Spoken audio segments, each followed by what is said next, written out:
তোমাদেরকে মৃত্যুর বিপদ গ্রাস করবে। যত যাই করেন না কেন, যত প্রস্তুতি থাক না কেন, আপনার কাছে যত আধুনিক প্রযুক্তি থাক, আপনি যত বড় ক্ষমতাশীল হন না কেন, কোনোদিন এই মৃত্যুর বিপদ থেকে পরিত্রাণ পাবেন না। যত লাইফ সাপোর্টের ব্যবস্থা থাকুক, যত মাটির নিচে সেফ হাউসের ব্যবস্থা থাকুক, আইনামা তাকুনু ইউদরিকুমুল মাউত, রব্বুল আলামিন বলছেন তোমরা যেখানেই থাকো না কেন তোমাদেরকে মৃত্যু গ্রাস করবেই করবে। ইন্নাকা মাইয়িতুন ফাইন্নাহুম মাইয়িতুন, হে মুহাম্মদ সাল্লাল্লাহু আলাইহি ওয়াসাল্লাম, আপনি মারা গেছেন এবং আরো যারা আছে তারাও মারা যাবে। এই পৃথিবীতে রব্বুল আলামিন মানুষকে পাঠিয়েছে শুধুমাত্র পরীক্ষা নেওয়ার জন্য। এই জীবন, এই ইহকালীন জীবন, আমাদের হাঁটা চলা, গল্প, এই মাজলিসে বসা, বাড়িতে ঘুমানো, কাজ বাজ, চাকরি বাকরি, সব হচ্ছে রব্বুল আলামিনের ইবাদত। মানুষের জীবনের একটা সেকেন্ড, একটা মিনিট এবং মানুষের জীবনের সরিষা সমপরিমাণ শক্তি যেটা রব্বুল আলামিন তাকে দিয়েছেন, সব রব্বুল আলামিন দিয়েছেন তার ইবাদতের জন্য। দ্বিতীয় কোনো কাজ রব্বুল আলামিন মানুষকে দেননি। আল্লাহ রাব্বুল আলামিন কোরআনুল কারীমে বলছেন, ওয়ামা উমিরু, তাদেরকে আর কোনো নির্দেশ দেওয়া হয়নি, ইল্লা লিয়াবুদুল্লাহ মুখলিসিন, শুধুমাত্র একটা নির্দেশ ছাড়া, যে তারা ইখলাসের সাথে রব্বুল আলামিনের ইবাদত করবে। আর আয়াত আপনারা সবাই জানেন, রব্বুল আলামিন বলছেন, ওয়ামা খালাকতুল জিন্না ওয়াল ইনসা ইল্লা লিয়াবুদুন, আমি জিন এবং মানুষকে সৃষ্টি করেছি শুধুমাত্র আমার ইবাদতের জন্য, রব্বুল আলামিনের ইবাদতের জন্য। আল্লাহ রাব্বুল আলামিন বারবার বলছেন যে আপনার জীবন, আপনার জীবনের প্রতিটা সেকেন্ড, আপনার শরীরের সরিষা সমপরিমাণ শক্তি, আপনার চাকরি বাকরি, ঘুমানো, হাঁটা চলা ফেরা, সব তার ইবাদতের জন্য। এবার আপনি বলেন যে আপনি কি আপনার চাকরি বাকরি, জীবনের প্রতিটা সেকেন্ডকে ইবাদতে রূপান্তরিত করতে পেরেছেন? আপনি কি তাহলে রব্বুল আলামিনের আদেশের উপর আছেন? আপনাকে যখন মৃত্যুর বিপদ গ্রাস করবে তখন আপনার মৃত্যুটা কেমন হবে? ওখান থেকে তো বাঁচার কোনো উপায় নাই। আপনি আপনার জীবনকে ইবাদতে রূপান্তরিত করুন। এটা একটা পরীক্ষার সময়। একজন শিক্ষার্থী যেমন পরীক্ষার হলে ঢুকে 2 ঘন্টা সময় পায়, তারপর ও দেখে আর মাত্র 10 মিনিট বাকি আছে, আর 5 মিনিট বাকি আছে, এতখানি প্রশ্নের উত্তর লিখতে বাকি আছে, আর 2 মিনিট বাকি আছে, আরো দ্রুত লেখে, আরো দ্রুত লেখে। কেন ওই সময় শেষ হয়ে গেলে তার কাছ থেকে খাতা কেড়ে নেওয়া হবে, তারপর আর তাকে সময় দেওয়া হবে না। ওই জায়গায় একজন শিক্ষার্থী জানে যে 2 মিনিট পর তার খাতা কেড়ে নেওয়া হবে এই পরীক্ষার হলে, কিন্তু রব্বুল আলামিন যেই পরীক্ষার হলে আমাদেরকে রেখেছেন, ওই পরীক্ষার হলের কোনো শিক্ষার্থী জানে না কখন তার খাতাটা রব্বুল আলামিন নিয়ে নেবেন, জানে না। কিন্তু তারপরেও মানুষ এই পরীক্ষার জীবনে ওই পরীক্ষার চেয়ে উদাসীন। ওই 1 মিনিট বাকি আছে তার জন্য কত দ্রুত লিখছে ছাত্রটা, অথচ ওই 2 ঘন্টা সময়ের চেয়ে এই পৃথিবীর 60-72 বছরের সময় কম। আপনার কাছে কথা উল্টা মনে হচ্ছে। ওই 2 ঘন্টা সময়, পরীক্ষার হলের ওই 2 ঘন্টা সময়ের চেয়ে আপনার জীবনের 60-72 বছর রব্বুল আলামিনের কাছে নগণ্য কোনো কিছু নয়, আরো কম। কিভাবে? আল্লাহ রব্বুল আলামিন কিয়ামতের দিনের একটা দিনের ব্যক্তিকাল রেখেছেন পৃথিবীর সময় অনুযায়ী কত বছর? 50,000 বছর। একটা দিনের ব্যক্তিকাল পরকালে 50,000 বছর। চিন্তা করেন আপনি, আপনার 60 থেকে ৭২ বছরকে যদি ওই 50,000 বছরের সাথে তুলনা করা হয়, তাহলে এই 60-৭২ বছরের সময়টা ওই 50,000 বছরের কাছে 2 থেকে 5 মিনিট সময়। মানে রব্বুল আলামিন আপনাকে দীর্ঘ সময় কষ্টে রেখেছেন এমনটা নয়, রব্বুল আলামিন আপনাকে দীর্ঘ সময় পরীক্ষার জন্য রেখেছেন এমনটা নয়। আপনি নিজেকে জিজ্ঞাসা করেন, আপনার বয়স 40 বছর হয়েছে, আপনার কি মনে হয় যে আপনার জীবন থেকে 40 বছর পার হয়ে গেছে? মনে হয় না। এই জীবনটা খেল তামাশা। আর মুমিনের জন্য পরীক্ষা। মুমিন একটু কষ্ট করে থাকবে, মুমিনের জন্য এই জীবনকে পরীক্ষা করা হয়েছে। কিছু জিনিস আছে যেটা তাকে করতে মানা করা হয়েছে। আর দুনিয়া সিজনুল মুমিন, দুনিয়া হচ্ছে মুমিনের জন্য কারাগার। যে প্রশ্নের উত্তর চাওয়া হয়েছে ওই প্রশ্নের উত্তরে দিতে হবে। যতক্ষণ সময় দেওয়া হয়েছে ওই সময়ের মাঝেই উত্তর লেখা শেষ করতে হবে। ওর বাহিরে যেতে পারবেন না, ওর চেয়ে অতিরিক্ত কোনো কিছু করতে পারবেন না। যা করতে বলা হয়েছে তার চেয়ে অতিরিক্ত আমলও করতে পারবেন না। আল্লাহ রাসূল সাল্লাল্লাহু আলাইহি ওয়াসাল্লাম বলছেন, আকসিরু মিন যিকরি হাদিমিল লাযাত, তোমরা ওই জিনিসকে বেশি বেশি স্মরণ করো, মানুষকে বেশি বেশি স্মরণ করিয়ে দাও। আকসিরু মিন যিকরি হাদিমিল লাযাত, যে জিনিস মানুষের এই আনন্দদায়ক জীবন, যে জিনিস মানুষের তার স্ত্রী সন্তান এই আনন্দময় জীবন থেকে বিচ্ছিন্ন করে দেয়। একবার দুইবার নয়, তোমরা এই মৃত্যুকে একজন মানুষকে বারবার স্মরণ করিয়ে দাও। প্রত্যেকটা সেকেন্ডে যেন একজন মানুষ এই মৃত্যুর কথা স্মরণ করে। আল্লাহ রাসূল সাল্লাল্লাহু আলাইহি ওয়াসাল্লামকে একজন ব্যক্তি এসে জিজ্ঞাসা করলো, ইয়া আল্লাহ রাসূল, আইয়ুন নাস আকিয়াস, সবচেয়ে বুদ্ধিমান ব্যক্তি কে হে আল্লাহ রাসূল? সবচেয়ে বিবেকবান চালাক লোকটা কে? তখন আল্লাহ রাসূল সাল্লাল্লাহু আলাইহি ওয়াসাল্লাম উত্তরে বললেন, আকসারুহুম লিল মাউত যিকরা, ওই ব্যক্তি সবচেয়ে বেশি বুদ্ধিমান যে সবচেয়ে বেশি বেশি মৃত্যুকে স্মরণ করে। ওয়া আহসানুহুম লিমা বা'দাহু ইসতি'দাদা, এবং বেশি বেশি মৃত্যুকে স্মরণ করে আর মৃত্যুর পরবর্তী সময়ের জন্য প্রস্তুতি গ্রহণ করে। উলাইকাল আকিয়াস, উলাইকাল আকিয়াস, ওরাই হচ্ছে বুদ্ধিমান, ওরাই হচ্ছে সবচেয়ে বিবেকবান, ওরাই হচ্ছে চালাক। আবু বকর রাদিয়াল্লাহু তাআলা আনহুর মেয়ে আসমা রাদিয়াল্লাহু তাআলা আনহা বলছেন, কামা রাসূলুল্লাহ সাল্লাল্লাহু আলাইহি ওয়াসাল্লাম খতিবান, আল্লাহ রাসূল সাল্লাল্লাহু আলাইহি ওয়াসাল্লাম বক্তব্য দেওয়ার জন্য, নসিহা করার জন্য সাহাবীদের সামনে দাঁড়ালেন। ফাযাকারা ফিতনাতাল মাউত, দাঁড়িয়ে আল্লাহর রাসূল মৃত্যুর ফিতনা সম্পর্কে বলতে লাগলেন। ফালাম্মা যাকারা যালিক, যখন আল্লাহর রাসূল মৃত্যুর ভয়াবহতার কথা বলছিলেন, মৃত্যুর বিপদের কথা বলছিলেন, মৃত্যুর ফিতনার কথা বলছিলেন, ফালাম্মা যাকারা যালিক দজ্জাল মুসলিমুনা দজ্জা, মৃত্যুর কথা শুনে আল্লাহর রাসূলের সাহাবায়ে কেরামগণ, পৃথিবীর মাটিতে সবচেয়ে শ্রেষ্ঠ ব্যক্তিরা ভয়ে ভীত সন্ত্রস্ত হয়ে গেল। তারা এত ভয় পেল যে আল্লাহর রাসূলের কথা শুনে, মৃত্যুর বিপদের কথা শুনে হু হু করে ডুকরে ডুকরে কাঁদতে লাগলো। আর এক বর্ণনায় এসেছে যে সাহাবায়ে কেরামগণ মসজিদে নববীর ভিতরে আল্লাহর রাসূলের মুখে মৃত্যুর ভয়ের কথা শুনে, মৃত্যুর বিপদের কথা শুনে, মৃত্যুর ফিতনার কথা শুনে এত জোরে কাঁদতে লাগলেন যে কান্না কাটির শব্দে আল্লাহর রাসূলের কথাগুলি আর স্পষ্টভাবে তারা বুঝতে পারছিলেন না, শুনতে পাচ্ছিলেন না। বারা বিন আযিব রাদিয়াল্লাহু তাআলা আনহু বলছেন, আমরা আল্লাহর রাসূল সাল্লাল্লাহু আলাইহি ওয়াসাল্লামের সাথে একটা জানাজায় গেছি। ফাজালাসা আলা শাফিরিল কবর, হঠাৎ করে আল্লাহ রাসূল সাল্লাল্লাহু আলাইহি ওয়াসাল্লাম কবরের কিনারায়, কবরস্থানে মাটি দেওয়ার জন্য গেছে, একটা লাশ নিয়ে গেছে। তো আল্লাহর রাসূল ওই কবরস্থানে কবরের পাশে হঠাৎ করে বসে গেলেন। ফাবাকা, কবরের পাশে বসে আল্লাহ রাসূল কাঁদতে লাগলেন। হাত্তা বাল্লা সারা, আল্লাহ রাসূল কবরের পাশে বসে এত কান্নাকাটি করলেন যে তার অশ্রুতে ওই জায়গার মাটি ভিজে গেল।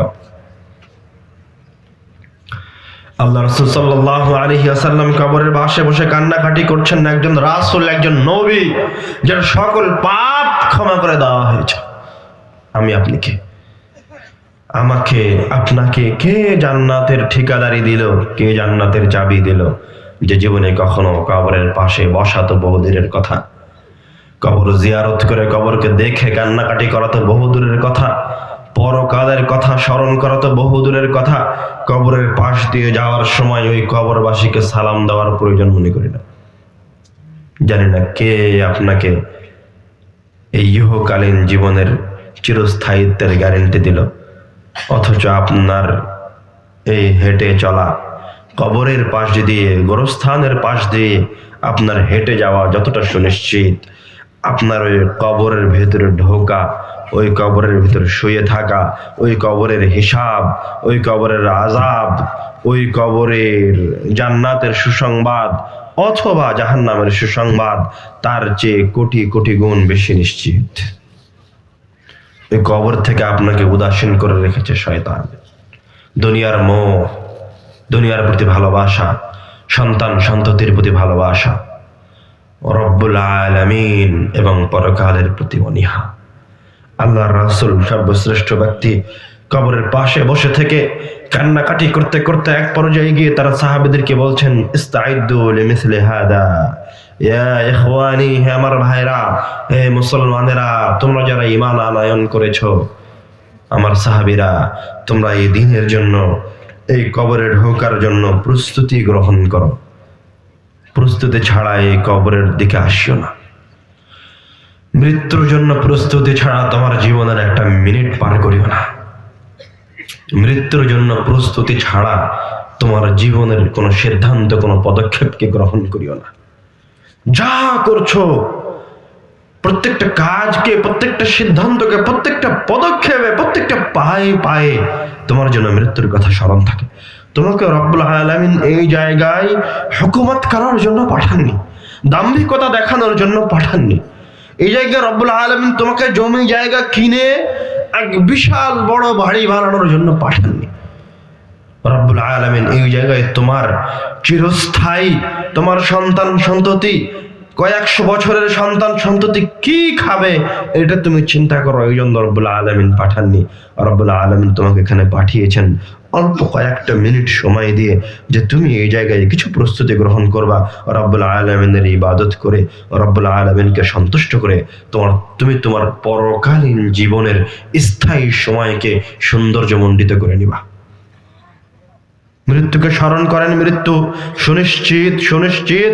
সাহাবায়ে কেরামগণ, আল্লাহর রাসূল, সালেহীনগণ, সালাফগণ কবরের পাশে দাঁড়িয়ে মৃত্যুকে স্মরণ করে, মৃত্যুর কথা বলে, মৃত্যুর কথা মনে করে কান্নাকাটি করেছেন, ডুকরে ডুকরে কান্নাকাটি করেছেন। ওসমান রাদিয়াল্লাহু তাআলা আনহু যখন কবরের পাশে দাঁড়াতেন, এত কান্নাকাটি করতেন কবরের পাশে দাঁড়িয়ে যে তার দুই চোখের পানিতে তার দাড়ি ভিজে যেত। তাকে জিজ্ঞাসা করা হতো, কিলা লাহু তাবকি মিন হাদা, তুমি এই 3 হাত কবর, এই মাটি দেখে তুমি এভাবে কান্নাকাটি করছো, অথচ তোমার সামনে জান্নাতের কথা বলা হয়, তোমার সামনে জাহান্নামের ভয়াবহ আযাবের কথা বলা হয়, তখন তুমি ওসমান কান্নাকাটি করো না, তুমি এই জায়গায় দাঁড়িয়ে কান্নাকাটি করছো কেন? তখন ওসমান রাদিয়াল্লাহু তাআলা আনহু উত্তরে বলেছিলেন, ইন্না হাযাল কবর আউয়ালু মানজিলিন মিন মানাজিলিল আখিরাহ, এই কবর হচ্ছে পরকালীন জীবনের প্রথম পদক্ষেপ, প্রথম ধাপ, প্রথম স্টেপ। ফাইন নাজা মিন, কেউ যদি এই জায়গায় বেঁচে যায়, এই জায়গায় এই ফিতনা থেকে রক্ষা পেয়ে যায়, ফামা বা'দাহু আইসারা মিন, তাহলে তার জন্য পরকালের অন্যান্য পদক্ষেপ, অন্যান্য ধাপগুলি সহজ হয়ে যাবে। সুবহানাল্লাহ, রব্বুল আলামিন আমাদের এই প্রথম ধাপকে সহজ করে দিন। আর যদি এই জায়গায় আটকা পড়ে যায়, ফামা বা'দাহু আশাদ্দ মিন, তাহলে তার জন্য কবর এবং কবরের পরবর্তীতে আরো যে সমস্ত পদক্ষেপ, ধাপ রয়েছে, কবর থেকে ওঠা, কিয়ামতের মাঠে দাঁড়ানো, হিসাব হওয়া, পুলসিরাত পার হওয়া, এগুলি তার জন্য আরো বেশি কঠিন হয়ে যাবে। এই জন্য সবার আগে এই মৃত্যু নিয়ে প্রস্তুতি গ্রহণ করেন। এই মৃত্যু আসবে, এই মৃত্যু থেকে বাঁচার কোনো উপায় নাই, এই মৃত্যু থেকে নিজেকে রক্ষা করার কোনো উপায় নাই। আপনি চিন্তা করেন শুধু এটা, যে এই মৃত্যুর সময় আপনার কাছে কি ভালো ফেরেশতা আসবে, মন্দ ফেরেশতা আসবে, কিভাবে আপনার রূহকে কবজ করে নেওয়া হবে। কেননা রূহ বের হয়ে যাওয়া, এই কবরের যাত্রাই হচ্ছে মানুষের পরকালীন জীবনের প্রথম ধাপ। যদি সুন্দর হয় তো সুন্দর, আর যদি খারাপ হয় তো খারাপ। আল্লাহ রাব্বুল আলামিন কুরআনুল কারীমে বলছেন, ইন্নাল্লাযীনা ক্বালু রাব্বুনাল্লাহ সুম্মা ইসতাকামু, যারা বলে আমার রব আল্লাহ, যারা রব্বুল আলামিনের সাথে কাউকে শরীক করে না, আল্লাহর রাসূলের আনুগত্যে সরিষা সমপরিমাণ কম্প্রোমাইজ করে না। ইন্নাল্লাযীনা ক্বালু রাব্বুনাল্লাহ সুম্মা ইসতাকামু, রব্বুল আলামিনের একত্ববাদের দাবি করে, উলুহিয়াত উবুদিয়াতের দাবি করে সীসা ঢালা প্রাচীরের মতো আল্লাহর ইবাদতের উপর দাঁড়িয়ে থাকে। তাতানাজ্জালু আলাইহিমুল মালাইকাতু আল্লা তাখাফু, তাদের মৃত্যুর সময় রব্বুল আলামিনের পক্ষ থেকে ফেরেশতাদেরকে পাঠিয়ে দেওয়া হয়। সুবহানাল্লাহ। ফেরেশতারা এসে ওই ব্যক্তিকে বলে, আল্লা তাখাফু, তুমি ভয় পেও না, ওয়ালা তাহজানু, তুমি চিন্তিত হও না, তুমি কষ্ট পেও না, ওয়া আবশিরু বিল জান্নাতি আল্লাতী কুনতুম তুআদুন, তুমি পরকালীন যাত্রা দেখে বিচলিত হও না, আমাদেরকে দেখে বিচলিত হও না, কষ্ট পেও না, সন্তানের বিচ্ছেদে কষ্ট পেও না, স্ত্রীর বিচ্ছেদে কষ্ট পেও না। কেন? তোমাকে এতদিন, তুমি যে এতদিন যে জেলখানার ভিতরে বসবাস করছিলে একজন মুত্তাকি মুমিন হিসেবে, তোমার জন্য যে দুনিয়া কারাগার ছিল, তুমি যে কখনো রব্বুল আলামিনের ইবাদতে কমতি করনি, তুমি যে জান্নাতের আশায় এগুলি করেছো, ওয়া আবশিরু বিল জান্নাতি আল্লাতী কুনতুম তুআদুন, তুমি এখন ওই জান্নাতের সুসংবাদ গ্রহণ করো। সুবহানাল্লাহ। আল্লাহ রাসূল সাল্লাল্লাহু আলাইহি ওয়াসাল্লাম হাদিসে ফেরেশতাদের চেহারার কথা বলছেন, বিয়দুল ওজুহ, এই ফেরেশতাগুলোর চেহারা হবে ফর্সা, দেখতে সুন্দর। সুবহানাল্লাহ। কান্না ওজুহাহুমুশ শামস, তাদের চেহারা এতটাই সুন্দর হবে, এতটাই উজ্জ্বল হবে, আল্লাহ রাসূল সাল্লাল্লাহু আলাইহি ওয়াসাল্লাম বলছেন যেন সূর্যের মতো জ্বলজ্বল করছে। সুবহানাল্লাহ। ফায়াজলিসুনা মিনহু মাদ্দাল বাসর, তারা ওই পরহেজগার ব্যক্তির দৃষ্টিসীমার আশেপাশে অবস্থান গ্রহণ করবে, অবস্থান গ্রহণ করে তাকে মৃত্যুর দিকে, তার জন্য মৃত্যুটাকে, পরকালীন যাত্রাকে সহজ করে তুলবে, উৎসাহিত করবে। মাহুম কাফানুম মিন আকফানিল জান্নাহ, তাদের সাথে থাকবে জান্নাত থেকে নিয়ে আসা কাফন। সুবহানাল্লাহ। ওয়া হানুতুম মিন হানুতিল জান্নাহ, জান্নাত থেকে নিয়ে আসা হানুত, সুঘ্রাণ। তো এই পরহেজগার ব্যক্তি যখন মারা যাচ্ছে, তখন রব্বুল আলামিনের পক্ষ থেকে প্রেরিত এই ফেরেশতাদেরকে সে দেখতে পাবে। জান্নাত থেকে নিয়ে আসে হানুত, এই কাফন, এগুলো সে দেখতে পাবে। ফেরেশতা তাকে উৎসাহিত করবে, তুমি বিচলিত হয়ে না, ভয় পেও না, চিন্তিত হয়ে না। কেননা মৃত্যুর সময় প্রত্যেক বান্দা কষ্ট পায়, কিন্তু একজন কাফেরের কষ্ট এবং একজন মুমিনের কষ্টের মাঝে, একজন মুনাফিকের কষ্ট এবং একজন ঈমানদারের কষ্টের মাঝে আকাশ জমিন তফাৎ আছে। কিভাবে আকাশ জমিন তফাৎ আছে? মুমিনের মৃত্যুর আগে রব্বুল আলামিন ফেরেশতা পাঠিয়ে দিয়েছেন, দেখতে খুব সুন্দর, দেখে পরহেজগার ব্যক্তির মন চাইবে যে তাদের সাথে সাক্ষাৎ করি, তাদের কাছে চলে যায়। জান্নাতের কাফন দেখতে পাবে, তার মৃত্যুর সময় তাকে জান্নাতের সুসংবাদ প্রদান করা হবে। কিন্তু যদি খারাপ মানুষ হয়, তাহলে আল্লাহ রাসূল সাল্লাল্লাহু আলাইহি ওয়াসাল্লাম বলছেন, তাদের কাছেও একদল ফেরেশতা আসবে, কিন্তু সুদাল ওয়াজহ, তাদের চেহারাগুলি হবে কুচকুচে কালো, ভয়ঙ্কর দেখতে। মাআহুমুল মাসূহ, তাদের সাথে থাকবে জাহান্নাম থেকে নিয়ে আসা পাত্র।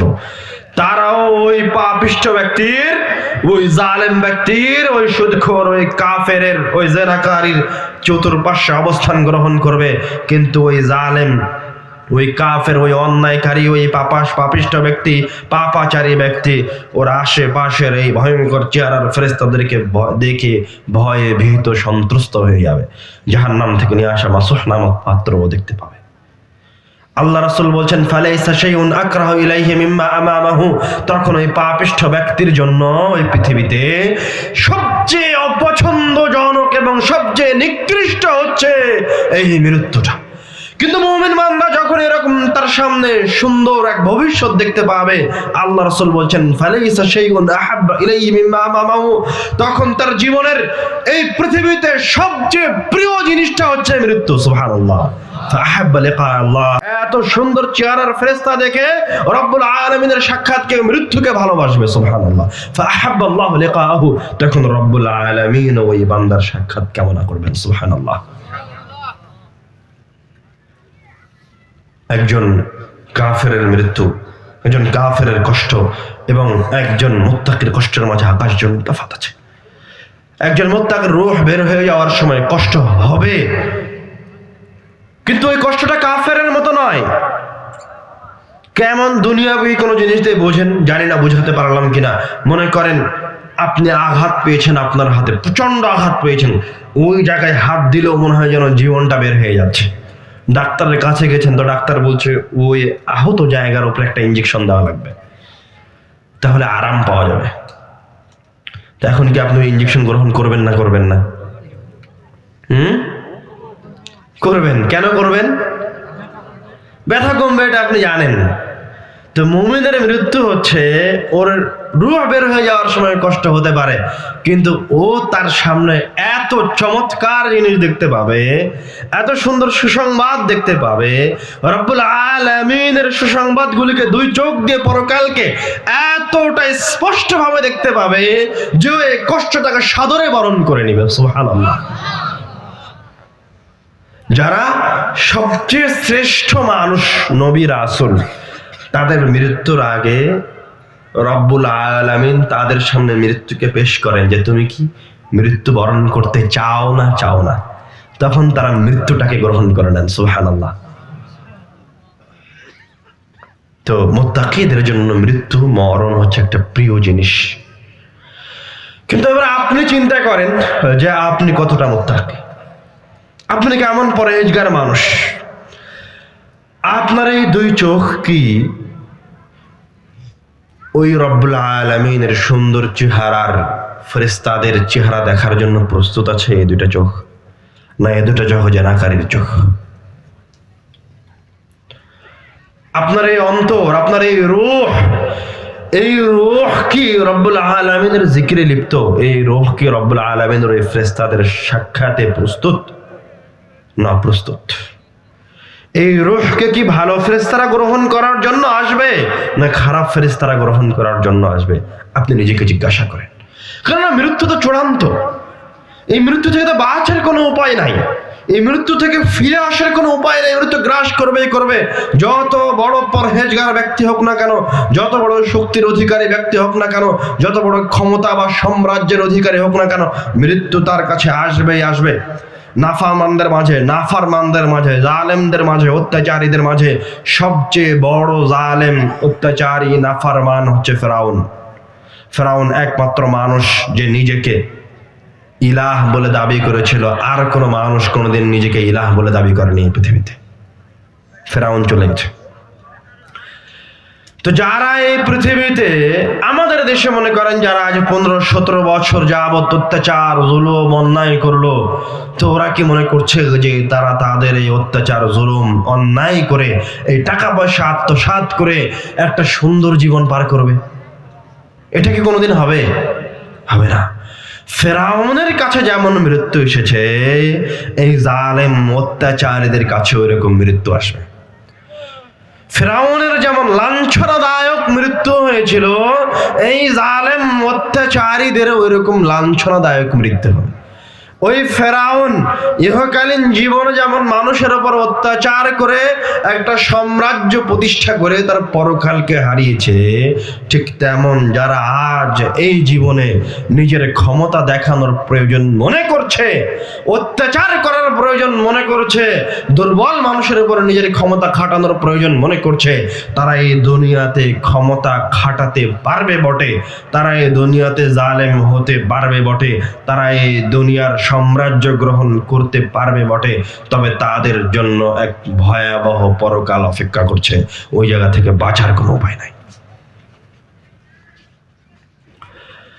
আপনি যদি কাফের পাপিষ্ঠ অবস্থায় মৃত্যুবরণ করেন, তো পৃথিবীর কোনো শক্তি, কোনো ক্ষমতা আপনাকে বাঁচাতে পারবে না। আপনার রূহ বের হয়ে যাওয়ার পর কেউ আপনার জন্য কোনো উপকার করতে পারবে না।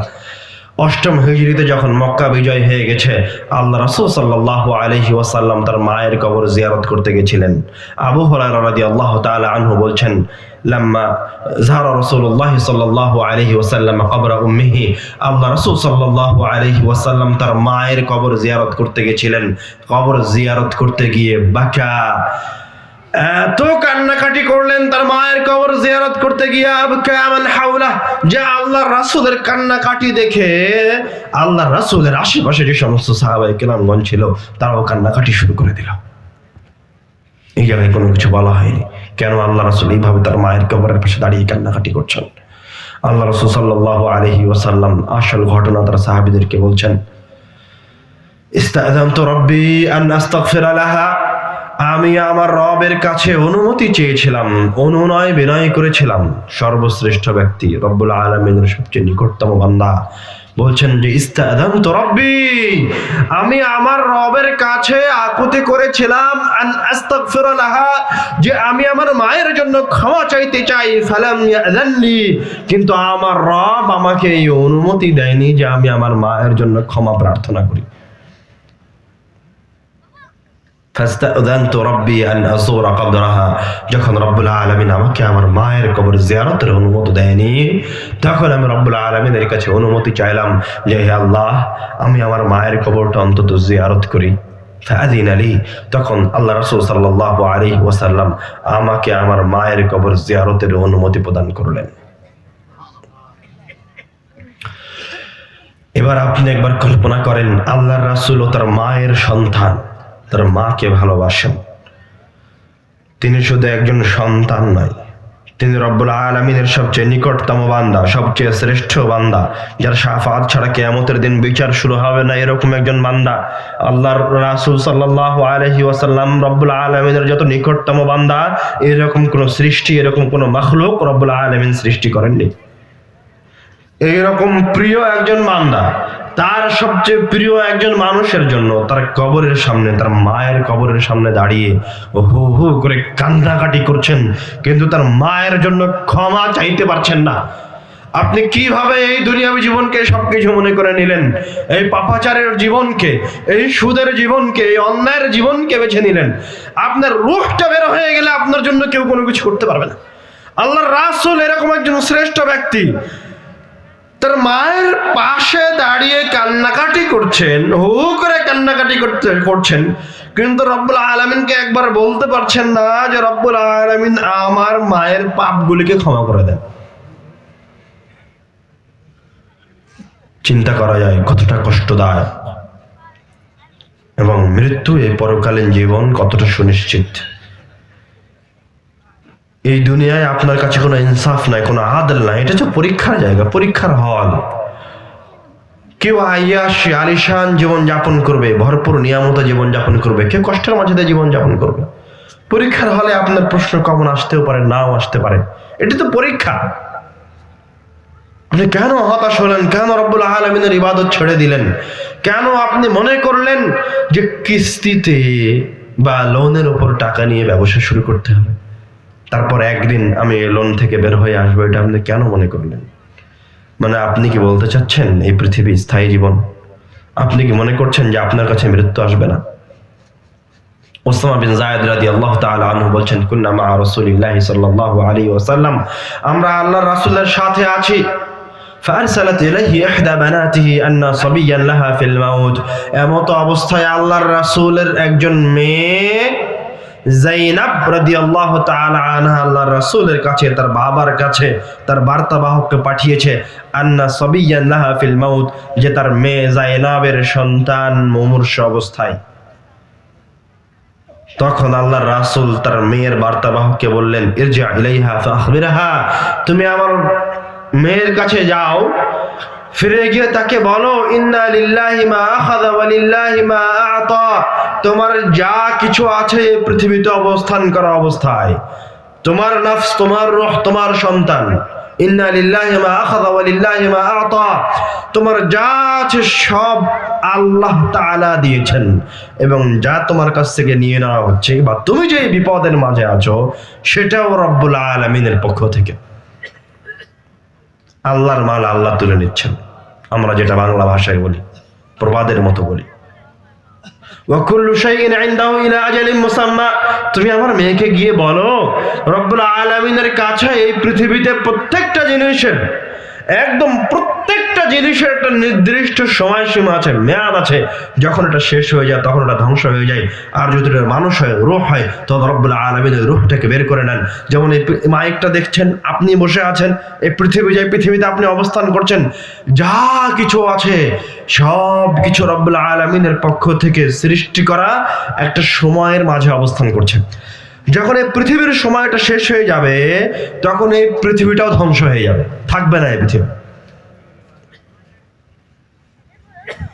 তাহলে তোমার জন্য করণীয় কি? তুমি আমার মেয়েকে গিয়ে বলো, তাসবির ওয়াল তাহতাসিব, সে যেন তার এই বিপদে, তার এই কষ্টের সময় ধৈর্য ধারণ করে এবং রব্বুল আলামিনের কাছে বিনিময় চায়।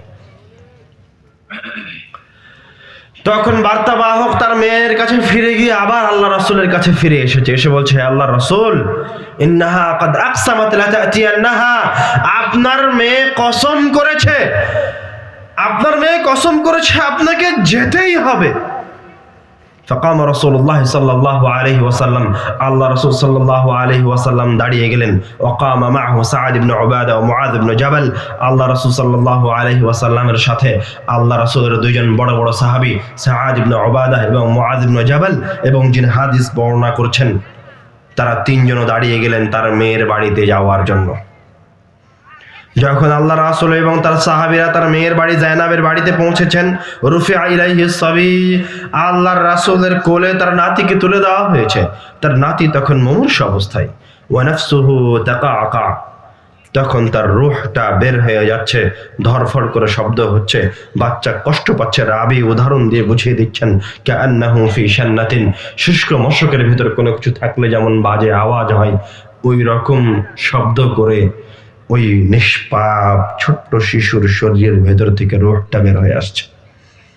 ফাফাদা আইনা রাসূলিল্লাহি সাল্লাল্লাহু আলাইহি ওয়াসাল্লাম, এই দৃশ্য দেখে চিন্তা করেন, আপনি নিজে সর্বশ্রেষ্ঠ ব্যক্তি, তার একজন ভালোবাসার নাতিকে কোলের ভিতরে নিয়ে আছেন, তো ওই ছোট্ট সন্তানের যখন রূহটা বের হয়ে যাচ্ছে, ও কষ্ট পাচ্ছে, আওয়াজ বের হয়ে আসছে, তার কষ্ট দেখে আল্লাহর রাসূল কান্নাকাটি করতে শুরু করে দিয়েছেন। ফাদা আইনা, আল্লাহ রাসূল সাল্লাল্লাহু আলাইহি ওয়াসাল্লামের দুই চোখ দিয়ে অশ্রু গড়িয়ে পড়তে লাগলো। সাআদ রাদিয়াল্লাহু তাআলা আনহু জিজ্ঞাসা করছেন, মা হাযা ইয়া রাসূলুল্লাহ, এটা কি আল্লাহ রাসূল, আপনি এভাবে কান্নাকাটি করছেন? আল্লাহ রাসূলের অসহায়ত্ব দেখে তার সাহাবী আশ্চর্য হচ্ছে। তখন আল্লাহ রাসূল উত্তরে বললেন, হাযিহি রাহমাতুন জাআলাহা আল্লাহু ফি কুলুবি ইবাদিহি, এটা হচ্ছে আল্লাহর পক্ষ থেকে তার বান্দাদের অন্তরে দেওয়া মায়া মমতা। আরেকটা হাদিসে এসেছে, আনাস রাদিয়াল্লাহু তাআলা আনহু আল্লাহ রাসূল সাল্লাল্লাহু আলাইহি ওয়াসাল্লামের সন্তানের মৃত্যুর ঘটনা বর্ণনা করছেন। দাখাল রাসূলুল্লাহ সাল্লাল্লাহু আলাইহি ওয়াসাল্লাম আলা ইবনিহি ইব্রাহিম, আল্লাহ রাসূল তার সন্তান ইব্রাহিম রাদিয়াল্লাহু তাআলা আনহুর কাছে, ওয়া হুয়া ইয়াজুদু বিনাফসিহি, এমত অবস্থায় তার সন্তান ইব্রাহিমের রূহটা বের হয়ে যাচ্ছে। ফাযারাফাত আইনা রাসূলিল্লাহি সাল্লাল্লাহু আলাইহি ওয়াসাল্লাম, আল্লাহ রাসূলের সামনে, তার দুই চোখের সামনে, তার দুই হাতের মাঝে যখন তার কলিজার টুকরা প্রিয় সন্তানের রূহ বের হয়ে যাচ্ছে, মৃত্যুর দিকে ধাবিত হচ্ছেন, যারাফাত আইনা রাসূলিল্লাহি সাল্লাল্লাহু আলাইহি ওয়াসাল্লাম, আল্লাহ রাসূলের দুই চোখ দিয়ে অঝর ধারায় অশ্রু গড়িয়ে পড়তে লাগলো। আব্দুর রহমান রাদিয়াল্লাহু তাআলা আনহু বলছেন, ওয়া আনতা ইয়া রাসূলুল্লাহ, হে আল্লাহর রাসূল, আপনিও এইভাবে কান্নাকাটি করছেন, হে আল্লাহর রাসূল, আপনিও এতটা অসহায়। তখন আল্লাহর রাসূল কাঁদতে কাঁদতে একটু থেমে গেলেন, থেমে বললেন, হাযিহি রাহমাতুন, এটা হচ্ছে আমার সন্তানের প্রতি আমার ভালোবাসা, আমার মায়া, আমার মমতা। কিন্তু দেখেন আল্লাহ রাসূল তার সন্তানের জন্য কোনো কিছু করতে পারছেন না। ফাতবাহু বিউখরা, এই কথাটা বলে আল্লাহ রাসূল আবার কাঁদতে লাগলেন। আল্লাহ রাসূল সাল্লাল্লাহু আলাইহি ওয়াসাল্লাম বলছেন, ইয়া ইব্রাহিম, হ্যাঁ আমার সন্তান ইব্রাহিম, আমার কলিজার টুকরা ইব্রাহিম, ইন্না লাফিরাকিকা লামাহজুনুন, তোমার চলে যাওয়াতে আমরা খুব কষ্ট পাচ্ছি। আল আইনু তাদমা ওয়াল কলবু তাহজান, দুই চোখ দিয়ে আমার অশ্রু বের হচ্ছে, আমার কলিজাটা ফেটে যাচ্ছে। ইব্রাহিম, তোমার আমার সন্তান, আমার প্রিয় কলিজার টুকরা ইব্রাহিম, তোমার মৃত্যুতে আমি কষ্ট পাচ্ছি।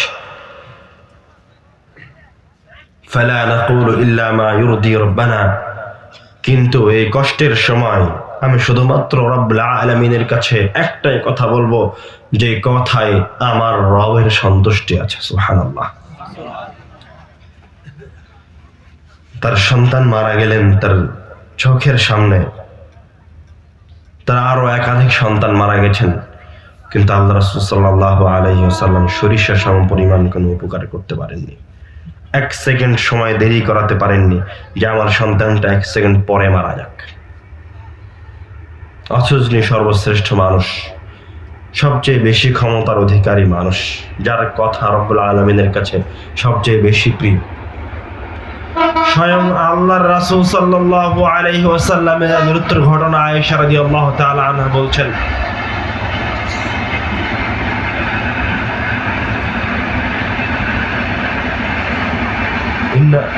কথা শুনতে পাচ্ছেন?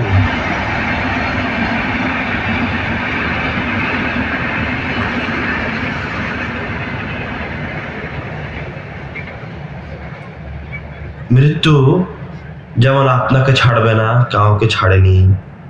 আল্লাহ রাসূলের সামনে তার সন্তান মারা গেছেন, তার নাতি মারা গেছেন, তার প্রিয়, তার নিকটতম ভালোবাসার মানুষগুলো চলে গেছেন, কোনো কিছু করতে পারেননি। ঠিক তেমনই একদিন আল্লাহ রাসূল সাল্লাল্লাহু আলাইহি ওয়াসাল্লাম এই পৃথিবী থেকে বিদায় নিয়েছেন, কেউ কোনো কিছু করতে পারেনি। তিনি শুধু বিদায় নেননি, তিনি এক কষ্টদায়ক মৃত্যুবরণ করেছেন।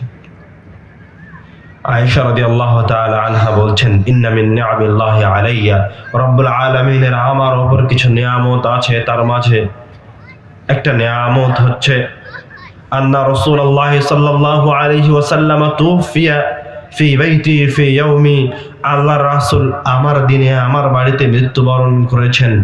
বাইনা সাহরি ওয়া নাহরি, যখন তিনি মৃত্যুবরণ করেন তখন তিনি আমার কোলের মাঝে, এই থুতনি এবং এই জায়গার মাঝে। জামা আল্লাহু বাইনা রিকি ওয়া রিকিহি ইনদা মাউতিহি, রব্বুল আলামিন তার মৃত্যুর সময় আমার মুখের লালা এবং আল্লাহর রাসূলের মুখের লালাকে একত্রিত করেছেন। তারপর আয়েশা রাদিয়াল্লাহু তাআলা আনহা বলতে লাগলেন, দাখালা আলাইয়া আব্দুর রহমান ওয়া আনা মুসনিদাতু রাসূলিল্লাহি সাল্লাল্লাহু আলাইহি ওয়াসাল্লাম, আমার ঘরে আমার ভাই আব্দুর রহমান প্রবেশ করলো, এমতো অবস্থায় আল্লাহ রাসূল মুমূর্ষ আমার শরীরের সাথে হেলানা দিয়ে আছেন। ও ফি ইয়াদিহি সিওয়াক, আমার ভাইয়ের হাতে একটা মিসওয়াক আছে। ইয়ানজুরু ইলাইহি, আল্লাহ রাসূল সাল্লাল্লাহু আলাইহি ওয়াসাল্লাম বারবার ওই মিসওয়াকটার দিকে তাকাচ্ছেন। আরাফতু আন্নাহু ইউহিব্বুস সিওয়াক, আয়েশা রাদিয়াল্লাহু তাআলা আনহা বলছেন, আমার আগে থেকে জানা ছিল, আমি জানি আল্লাহ রাসূল মিসওয়াক করতে খুব পছন্দ করেন। তার এই কষ্টদায়ক অসহায়ত্বের সময় আমি তাকে জিজ্ঞাসা করলাম, খুযুহু লাক, আমি কি মিসওয়াকটা আপনাকে দিব? ফাআশারা বিরাসিহি, আল্লাহ রাসূল মুখ দিয়ে কোনো কিছু বললেন না, মাথা দিয়ে ইশারা করলেন, নাম, হ্যাঁ তুমি মিসওয়াকটা আমাকে দাও। ফাতানাওয়ালতুহু, আমি মিসওয়াকটা আমার ভাইয়ের হাত থেকে নিয়ে আল্লাহ রাসূলের হাতে দিলাম। ফাশতাদ্দা আলাইহি, আল্লাহর রাসূল এতটা অসহায় হয়ে গেছেন, এতটা দুর্বল হয়ে গেছেন যে তিনি নিজে ওই মিসওয়াক করতে পারলেন না। ইশতাদ্দা আলাইহি, তার জন্য মিসওয়াক করা কঠিন হয়ে গেল।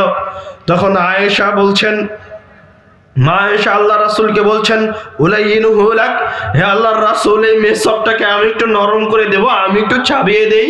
ফাআশারা বিরাসি, আল্লাহর রাসূল আবার তার মাথা নাড়িয়ে জবাব দিলেন, হ্যাঁ তুমি মিসওয়াকটা নরম করে দাও। তখন আয়েশা রাদিয়াল্লাহু তাআলা আনহা নিজে কিছুক্ষণ আগে মিসওয়াকটাকে চাবিয়ে নরম করে আল্লাহ রাসূল সাল্লাল্লাহু আলাইহি ওয়াসাল্লামের মুখে দিলেন। ফাআমাররা বিহি, আল্লাহ রাসূল ওই মিসওয়াক দিয়ে তার দাঁত পরিষ্কার করলেন। বাইনা ইয়াদাইহি রাকওয়াতুন আও উলবাতুন, আল্লাহ রাসূল সাল্লাল্লাহু আলাইহি ওয়াসাল্লামের দুই হাতের মাঝে একটা পাত্র আছে। ইদখিলু ইয়াদাইহি ফি, যখন মানুষ কষ্ট পায় তখন যেই মাধ্যমে কষ্টটা একটু লাঘব হচ্ছে মনে হচ্ছে সেটাই মানুষ গ্রহণ করে। যখন আপনি ব্যথা পান তখন যেমন একটু গরম জিনিস দিয়ে ছ্যাঁকা দিয়ে ওই ব্যথাটাকে একটু লাঘব করার চেষ্টা করেন, ঠিক বিভিন্ন ক্ষেত্রে পেটে ব্যথা হচ্ছে কোনো কিছু খেয়ে ব্যথাটাকে কমানোর চেষ্টা করেন। আল্লাহ রাসূল সাল্লাল্লাহু আলাইহি ওয়াসাল্লাম মৃত্যুর সময় কষ্ট পাচ্ছেন, তার দুই হাতের মাঝে একটা পাত্র রাখা আছে। ইদখিলু ইয়াদাইহি ফি, আল্লাহ রাসূল কষ্টে বারবার তার দুই হাতটাকে ওই পাত্রের মাঝে ডুবাচ্ছেন, ডুবিয়ে তার মুখটাকে মাসাহ করছেন, মুখটা মুছে নিচ্ছেন, একটু আরাম পাওয়া যাচ্ছে হয়তো। বারবার আল্লাহ রাসূল সাল্লাল্লাহু আলাইহি ওয়াসাল্লাম তার মৃত্যুর আগে অজ্ঞান হয়ে যাচ্ছিলেন, হুঁশ হারিয়ে ফেলছিলেন। এক পর্যায়ে গিয়ে আল্লাহ রাসূল সাল্লাল্লাহু আলাইহি ওয়াসাল্লাম বললেন, ইন্না লিল মাউতি লাসাকারাত, নিশ্চয় মৃত্যুর রয়েছে কষ্ট যন্ত্রণা। বেদনা। আরেকটা বর্ণনায় এসেছে আল্লাহ রাসূল সাল্লাল্লাহু আলাইহি ওয়াসাল্লাম মৃত্যুর সময়ে সর্বশ্রেষ্ঠ মানুষ, সবচেয়ে ইবাদতগুজার, রব্বুল আলামিনের সবচেয়ে নিকটতম বান্দা, প্রত্যেক মানুষের এবং রব্বুল আলামিনের সবচেয়ে ভালোবাসার মানুষ। আল্লাহ রাসূল শুধু আমার আপনার ভালোবাসার মানুষ নয়, রব্বুল আলামিনের সবচেয়ে ভালোবাসার সৃষ্টি। উনি রব্বুল আলামিনের কাছে তার মৃত্যুর সময় ফরিয়াদ করছেন, আল্লাহুম্মা, হে আমার রব, হে আমার প্রতিপালক, আইন্নি ফি সাকারাতিল মাউতি ওয়া গামারাতিহি, আপনি আমাকে আমার এই মৃত্যুর সময়, এই কষ্টের সময় সহযোগিতা করেন। তিনি তার কষ্টটা ধরে রাখতে পারছেন না, তিনি আল্লাহর কাছে মৃত্যুর সময় সাহায্য চাচ্ছেন যে হে আল্লাহ, এই মৃত্যুর সময় আমি কষ্টটা পাচ্ছি, এই কষ্টের সময় আপনি আমার সাথ দেন, আমাকে একটু সহযোগিতা করেন। আইনি, আমাকে সহযোগিতা করেন ফি সাকারাতিল মাউতি ওয়া গামারাতিহি, এই মৃত্যুর সময়, এই কষ্টের সময়। আপনার মৃত্যু কেমন হতে পারে? কে আপনার জান্নাতে মৃত্যুর, সুন্দর মৃত্যুর ওয়াদা করলো,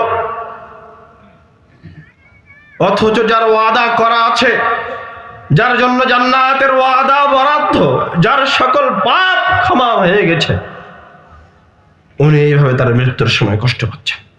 এক পর্যায়ে গিয়ে আল্লাহ রাসূল সাল্লাল্লাহু আলাইহি ওয়াসাল্লাম তার হাতটা একটু উঠালেন, উঠিয়ে বললেন, আমি আমার রবের দিকে চললাম, লা ইলাহা ইল্লাল্লাহ বললেন, আল্লাহ ছাড়া কোনো মাবুদ নাই।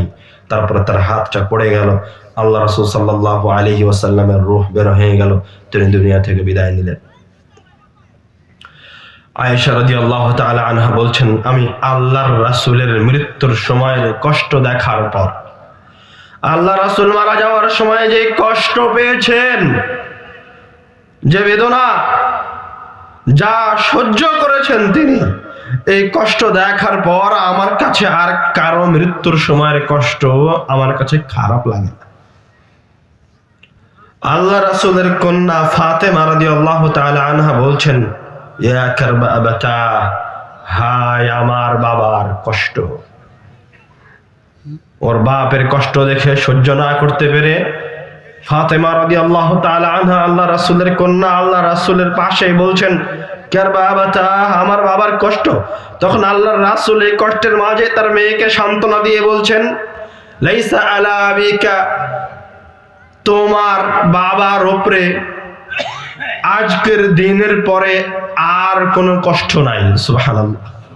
তার মেয়েকে সান্ত্বনা দিচ্ছেন, বলছে আজকের দিনের কষ্টটাই তোমার আব্বুর জন্য শেষ কষ্ট, এরপরে তোমার আব্বু আর কোনোদিন কষ্ট পাবেন না। ফাতেমা রাদিয়াল্লাহু তাআলা আনহা, আল্লাহ রাসূল সাল্লাল্লাহু আলাইহি ওয়াসাল্লামের ওই মেয়ে, ওই কন্যা, যিনি আল্লাহ রাসূলের মক্কা জীবনের কষ্ট দেখেছেন, সংগ্রাম দেখেছেন।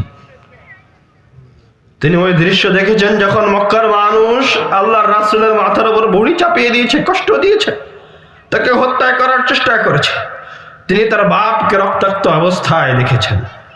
তিনি ওই কন্যা যিনি দেখেছে যে তায়েফের মানুষ তার বাপকে পাথর দিয়ে মেরে রক্তাক্ত করে তায়েফ থেকে বের করে দিয়েছে।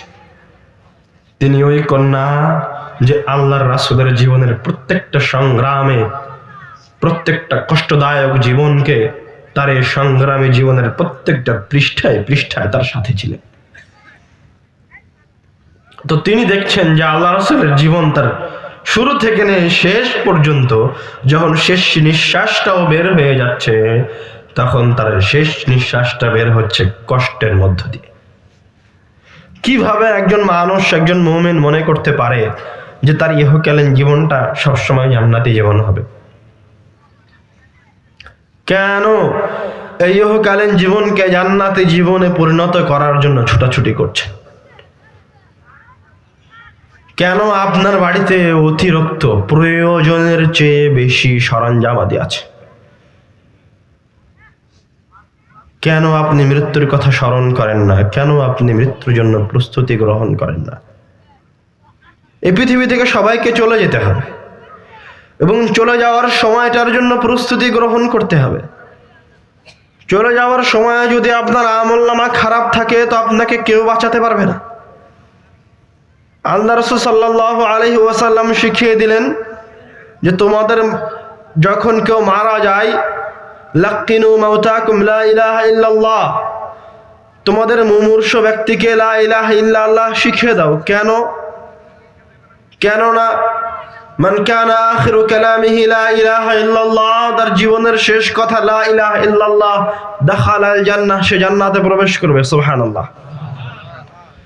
মানে আল্লাহ রাসূল এই হাদিসটা এভাবে বললেন, এর মানে এই নয় যে একজন মানুষ তার জীবন সুদের উপর পার করে দিবে, তার গাড়ি বাড়ি সুদের উপর হবে, সে আজীবন গান বাজনা বাদ্যযন্ত্র শুনতো, সে আজীবন তার চোখ দিয়ে জেনায় লিপ্ত ছিল, তার মন দিয়ে জেনায় লিপ্ত ছিল, তার কথা দিয়ে জেনায় লিপ্ত ছিল, আর সে মৃত্যুর সময় লা ইলাহা ইল্লাল্লাহ বলতে পারবে, এমনটা হবে না। যদি তাই হতো তাহলে সবাই জান্নাতে চলে যেত। আল্লাহ রাসূল বারবার এই মৃত্যুর জন্য প্রস্তুতি গ্রহণ করতে বলতেন না। আল্লাহ রাসূল সাল্লাল্লাহু আলাইহি ওয়াসাল্লাম তার মায়ের কবর জিয়ারত করতে গিয়ে একটা উপদেশ দিলেন, জুরুল কুবুরা, তোমরা কবর জিয়ারত করো, ফাইন্নাহা তুযাক্কিরুকুমুল মাউত, কেননা কবর মানুষকে মৃত্যুর কথা স্মরণ করিয়ে দেয়। আপনারা কষ্ট করে ঠান্ডার মাঝে বসে আছেন, আমরা আলোচনা লম্বা করব না, একটু ধৈর্য ধরে আর 5 থেকে 10 মিনিট সময়, আমরা আলোচনার শেষ পর্বে চলে এসেছি। খবরদার, চোখে চোখ রেখে মনোযোগ সহকারে আলোচনা শোনেন। কেউ একজন কথা বলতে শুরু করেছে আশেপাশে। যারা ভলেন্টিয়ার আছো, তোমাদেরকে প্রত্যেকদিন আলোচনা শুনতে হবে এমন নয়, তোমরা আজকে খেদমত করো। কেউ যেন কোনো দিক থেকে কথা বলতে না পারে। আজকে আমরা স্বাভাবিক ভঙ্গিতে কথা বলছি, মৃত্যু নিয়ে আলোচনা করছি।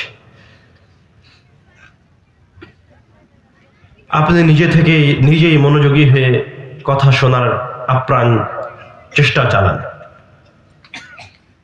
নিজের পরকাল কেমন হতে পারে তা নিয়ে একটা মোটামুটি ধারণা নিয়ে এখান থেকে বিদায় হন। আল্লাহ রাসূল সাল্লাল্লাহু আলাইহি ওয়াসাল্লাম মৃত্যুকে সামনে রেখে বক্তব্য দিয়েছেন, খালি মৃত্যুর কথাই বলেছেন এরকম আছে। যেমন একটা হাদিস আমরা আজকের আলোচনায় বলেছি যে আল্লাহ রাসূল আলোচনা করতে লাগলেন কবরের ফিতনা নিয়ে, সাহাবায়ে কেরামগণ কান্নাকাটি করতে লাগলেন। শুধু তাই নয়, আল্লাহ রাসূল সাল্লাল্লাহু আলাইহি ওয়াসাল্লাম কবরস্থানে বসে তার সাহাবাদেরকে নিয়ে পরকালের কথা আলোচনা করেছেন। শুধু তাই নয়, আল্লাহ রাসূল নিজে কবরস্থানের পাশে বসে কান্নাকাটি করেছেন। শুধু তাই নয়, আল্লাহ রাসূলের শ্রেষ্ঠ সাহাবীগণ যাদেরকে জান্নাতের সুসংবাদ দেওয়া হয়েছে, তারা কবরের পাশে দাঁড়িয়ে থেকে কান্নাকাটি করেছেন, দুই চোখের পানি পড়েছে অঝোর ধারায়। আপনি উদাসীন হয়েন না, আপনি আপনার মৃত্যুর কথা ভুলে যেন না। আপনি যদি মৃত্যুর কথা ভুলে যান তাহলে আপনি নিশ্চয়ই বিফল হবেন, উপকার করতে পারবেন না। মৃত্যুকে সামনে রেখে কাজ করেন, সফলতা পাওয়া যেতে পারে। মৃত্যুকে সামনে রেখে কাজ করেন, আপনি একা একাই আপনার খারাপ কাজ থেকে বের হয়ে আসবেন। আল্লাহ রাসূল বললেন, তোমরা কবর জিয়ারত করো, কবর জিয়ারত তোমাদেরকে পরকালের কথা মনে করিয়ে দেয়। আপনি কিভাবে একদিন কবরে যান? আল্লাহ রাসূল তার সাহাবীদের কবর জিয়ারত করতে গেছেন, কান্নাকাটি করতে গেছেন।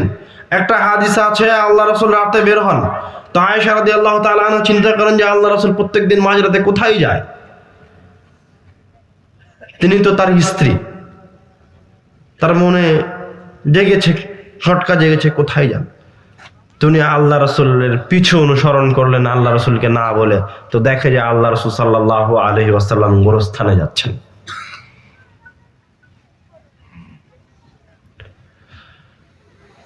জানি না কেন মুসলিম উম্মাহ, কেন মুসলমানেরা রব্বুল আলামিনের উপর বিশ্বাস রাখার পরেও, নিজেকে ঈমানদার দাবি করার পরেও, মুওয়াহহিদ দাবি করার পরেও এই মৃত্যুকে স্মরণ করে না। কবরে যান, কবরের পাশে দাঁড়ান, চেষ্টা করেন আপনার নিকটতম ব্যক্তি, যাকে আপনি প্রচন্ড ভালোবাসতেন, যার মৃত্যু আপনার অন্তরে দাহক কেটে গেছে, তার কবরের পাশে যাওয়ার। দাঁড়িয়ে সালাম দেন, আসসালামু আলাইকুম ইয়া আহলাল কুবুর, হে কবরবাসী, যে কবরের ভিতরে শুয়ে আছো, তোমার উপর রব্বুল আলামিনের শান্তি অবতীর্ণ হোক। যখন আপনি কবরের পাশে দাঁড়িয়েছেন, তখন আপনি দুনিয়া থেকে মুক্ত হয়ে যান। দুনিয়ার কথা কোনো কিছু চিন্তা করিয়েন না, একদম মনোযোগের সাথে অন্তর দিয়ে অনুভব করে কবরটার পাশে দাঁড়িয়ে যেন আপনি ওই কবরের ভিতরে শুয়ে থাকা লোকটার সাথে সাক্ষাৎ করতে এসেছেন, তাকে সালাম দিচ্ছেন। আপনি কবরের ওপরে, কবরের নিচে, আসসালামু আলাইকুম, তোমার ওপর আল্লাহর শান্তি অবতীর্ণ হোক, ওয়া ইন্না ইনশাআল্লাহু বিকুম লালাহিকুন, অচিরেই তোমার সাথে আমার সাক্ষাৎ হবে। যেমন আমি একজনের সাথে সাক্ষাৎ করে বলি, ভাই ইনশাল্লাহ আবার কোনো সময় দেখা হবে।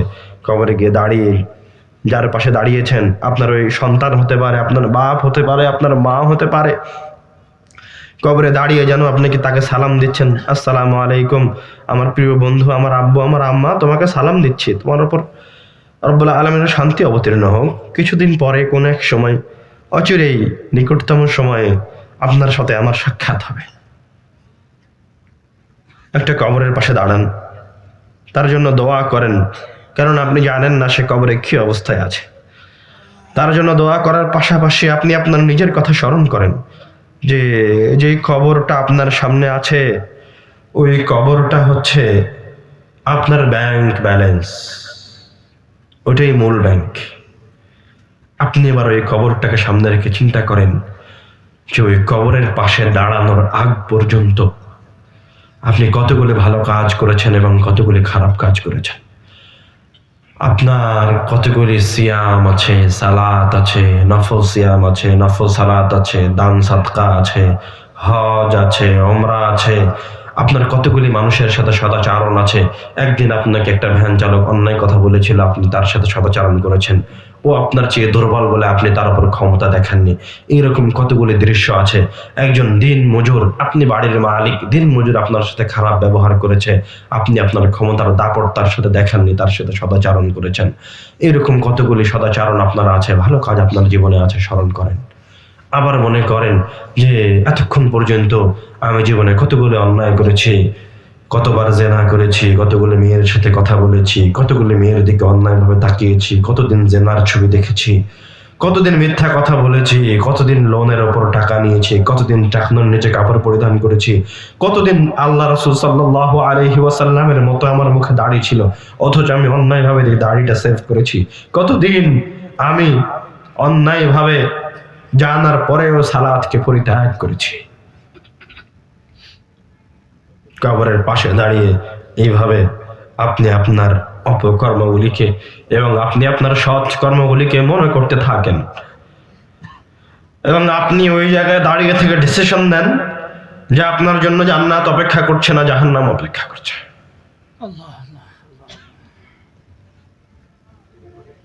এই পৃথিবীতে রব্বুল আলামিন আপনাকে পরীক্ষার জন্য পাঠিয়েছেন, ইবাদতের জন্য পাঠিয়েছেন। আপনি কল্পনা করতে পারেন না, আপনি ওই কবরের, যে কবরটার পাশে এখন দাঁড়িয়ে আছেন, উপস্থিত দাঁড়িয়ে আপনার যে আব্বুর কবরে সালাম দিচ্ছেন বা আম্মুর কবরে সালাম দিচ্ছেন বা সন্তানের কবরে সালাম দিচ্ছেন বা প্রিয় বন্ধুর কবরে সালাম দিচ্ছেন, ওই আপনার মা, বাবা, বন্ধু বা ওই নিকট আত্মীয়টা যদি পাপিষ্ঠ অবস্থায় মারা যেয়ে থাকে, কাফের অবস্থায় মারা যেয়ে থাকে, তো আপনি উপস্থিত ওই কবরের পাশে দাঁড়িয়ে যে একটা মিনিট সময় দাঁড়িয়ে আছেন না, ওই একটা মিনিট সময়ের জন্য ওই কবরের ভিতরে থাকা আপনার ওই নিকটতম ব্যক্তিটা আল্লাহর কাছে ফরিয়াদ করে বলছে, আল্লাহ আমাকে ওই একটা মিনিট সময় দাও, আমি একটু ইবাদত করে আসি। আপনি যে 5টা মিনিট সময় অপচয় করছেন, অন্যায় লিপ্ত আছেন, 10টা মিনিট সময় আপনার জীবন থেকে চলে যাচ্ছে, আপনি এই সময়ের মূল্য বুঝতে পারবেন না যতক্ষণ পর্যন্ত না আপনি কবরের ভিতরে প্রবেশ করছেন। ওই কবরে শুয়ে থাকা এই মাটির নিচে যে মানুষটা আছে, যে মাটির ওপর আপনি এখন বসে আছেন, ওই মাটির নিচে যে মানুষটা আছে, পাপিষ্ঠ ব্যক্তিটা আছে, ও আল্লাহর কাছে আপনার এই 5 মিনিট, 2 মিনিট, 10 মিনিট, 10 সেকেন্ড সময়ের জন্য ফরিয়াদ করছে, চিৎকার করছে। রব্বুল আলামিন বলছে, যখন তাদেরকে আযাব দেওয়া হয়, ইয়াসতারিখুনা ফি, তখন তারা সেখানে জান প্রাণ ছেড়ে দিয়ে চিৎকার করে, আল্লাহকে বলে, আল্লাহ তুমি আমাকে দুনিয়ায় ফিরে যেতে দাও, যা করতাম তা আর করবো না, খালি ভালো কাজ করব, কোনো অন্যায় করব না, তোমার ইবাদত করব। তখন রব্বুল আলামিন তাদেরকে বলবে, কোরআনুল কারীমের আয়াত, আমি আয়াতগুলি এখন আর বলছি না, কোরআনুল কারীমের আয়াত, তখন রব্বুল আলামিন তাদেরকে বলবে যে তোমাকে পথ প্রদর্শনের জন্য, তোমাকে সতর্ক করার জন্য এই আযাবের কথাই তোমাকে একজন ব্যক্তি এসে বলে গেছিল, ওই দিন তুমি সতর্ক হওনি। আজকে প্রথম তোমাকে আযাব দেওয়া হচ্ছে এমন নয়, আমি তোমার উপর অন্যায় করিনি, আমার বার্তাবাহক তোমার কাছে গেছিল, তোমাকে আমার এই কবরের কথা বলেছে, আমার এই জাহান্নামের কথা বলেছে, আমার এই শাস্তির কথা বলেছে, তোমাকে 10 মিনিট সময়ের মূল্যের কথা বলেছে, 1 মিনিট সময়ের মূল্যের কথা বলেছে, কিন্তু সেই দিন তুমি আমার দিনে ফিরে আসনি, সেই দিন তুমি তওবা করনি, আজ তোমাকে আরো তওবা করার জন্য দ্বিতীয় কোনো সময় দাও।